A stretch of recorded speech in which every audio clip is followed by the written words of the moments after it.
Welcome to this explainer. Today, we're basically playing financial detective. We are diving deep to uncover the genuinely bizarre reality behind Brookfield Corporation and their Q2 2026 numbers. You see, there's this one specific number buried inside this incredibly complex company that could completely change how you view its stock. So grab your magnifying glass, figuratively speaking, of course, because we're going to take this massive conglomerate apart piece by piece and figure out what is actually going on beneath the surface. All right, we've got to start our investigation with a massive headline figure. For the second quarter alone, Brookfield reported revenue of $19.4 billion. That's roughly a 7.3% year-over-year quarterly revenue growth. Now, when a company drops a number like that, it sounds incredibly good, right? A huge growing top line is usually a fantastic sign. But as we all know, revenue is just chapter one of the story. It doesn't automatically mean profit for shareholders. And in the world of high finance, a giant revenue number can sometimes paper over a much, much more complicated reality. And man, this is exactly where the plot thickens. To drop from over $19 billion in revenue down to just $700 million in net income, that is a truly jarring disconnect. Despite that massive top line, consolidated net income just fell off a cliff, dropping down to $703 million. And to make matters worse, that actually represents a decline from the same quarter last year.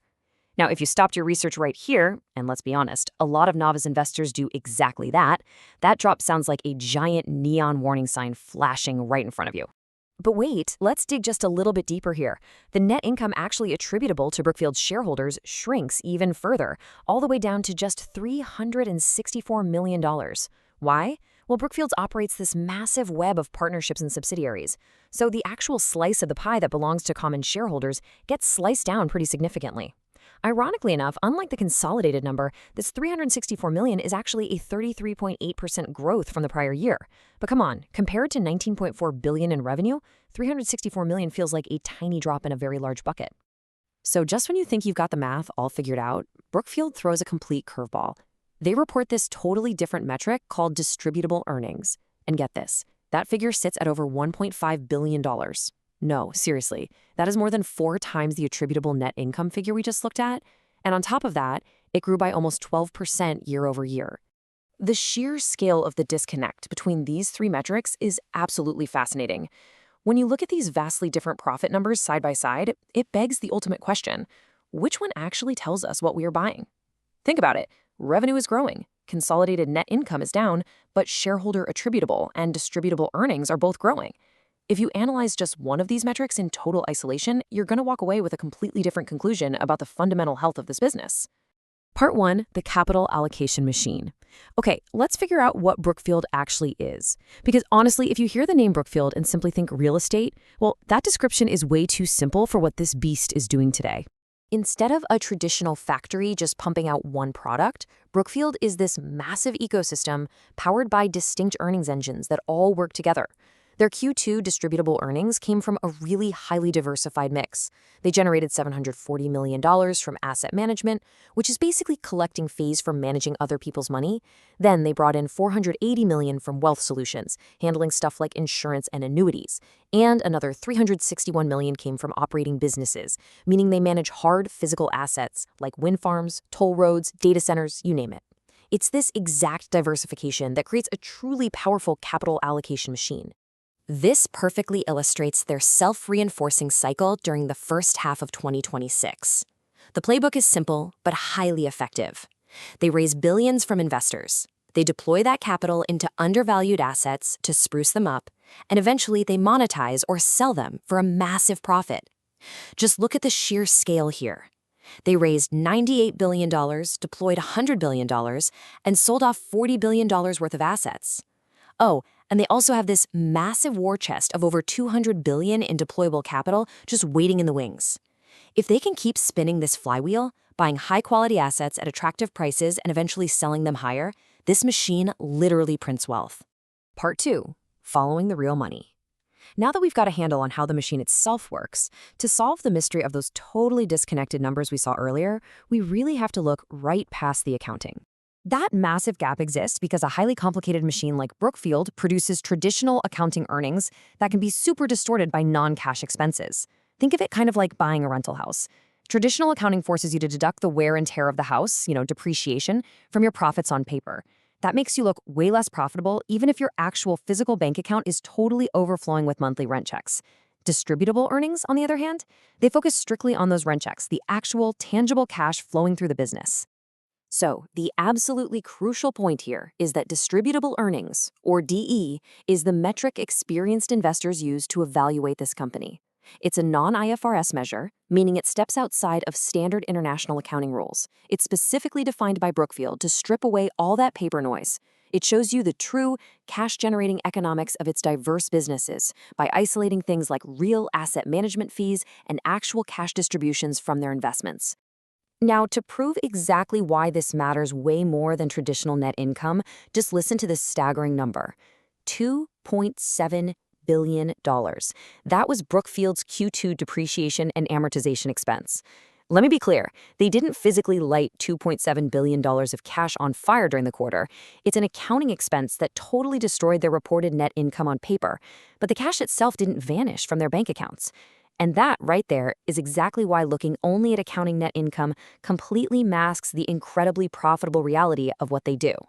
Part 3, bull versus bear case. Time to weigh the risks. Look, we know the machine is powerful, but let's be real. Every single investment carries weight and risk.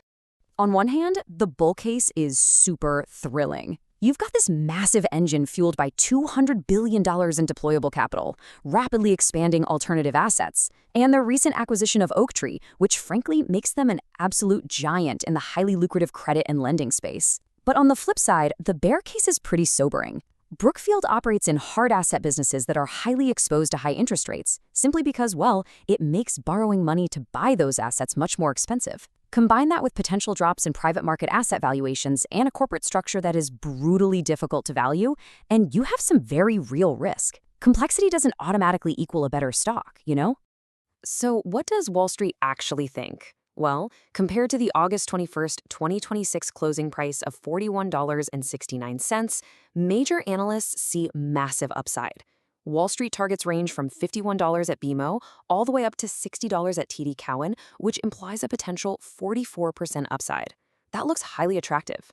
But here's what you should really take away from this. Analyst targets are just estimates. They are not guarantees. If your entire investment thesis relies solely on an analyst being right, honestly, you don't actually have a thesis. And that brings us to a harsh reality that trips up so many investors, perfectly summarized by this classic investing axiom. A great company isn't automatically a great stock at every price. You can be entirely right about Brookfield's business model. You can be dead right about the absolute genius of their $200 billion war chest. But if the broader market has already priced in all that future growth today, you could still overpay and end up with a wildly disappointing investment over the next decade. Part 4, the final verdict: buy, hold, or sell. We've gathered all the clues, we've decoded the massive accounting gap, and we've weighed the risks. First up, a major warning for you dividend seekers out there. With an annualized yield of just 0.67% at current prices, beginners falling into the dividend trap looking for high current income should probably look elsewhere. Yes, they did recently raise the dividend, but make no mistake, this is fundamentally a long-term capital allocation story. It is not some high-yield cash cow designed to pay your monthly bills right now. Based on the sources and our analysis, our explainer verdict lands firmly on watch or selective buy. For long-term growth and value investors, Brookfield is a selective buy on pullbacks. You want to make absolutely sure you don't blindly pay for future success that's already priced into the stock. You need the discipline to wait for the right valuation, like, say, a broad market sell-off or a temporary spike in interest rates that scares off all the short-term traders but leaves the core business completely intact. If you're going to continue this investigation on your own, these are your 5 golden metrics to monitor in every upcoming quarterly report. Don't get distracted by the flashy headline revenue. Watch the distributable earnings per share. Watch the DE before realization so you can see the core recurring cash flow. Watch the capital they raise, the capital they deploy, and definitely track the dividend growth. These 5 clues are the key to revealing the true unfiltered health of the machine. But hey, if you only remember one single clue from today's explainer, make it this one: 66 cents. That was the Q2 distributable earnings per share, which, by the way, grew nearly 12%. Because if Brookfield can use their massive machine to keep compounding that exact 66 cents quarter after quarter, year after year, today's stock valuation could eventually look incredibly reasonable in hindsight. Ultimately, it all comes down to execution.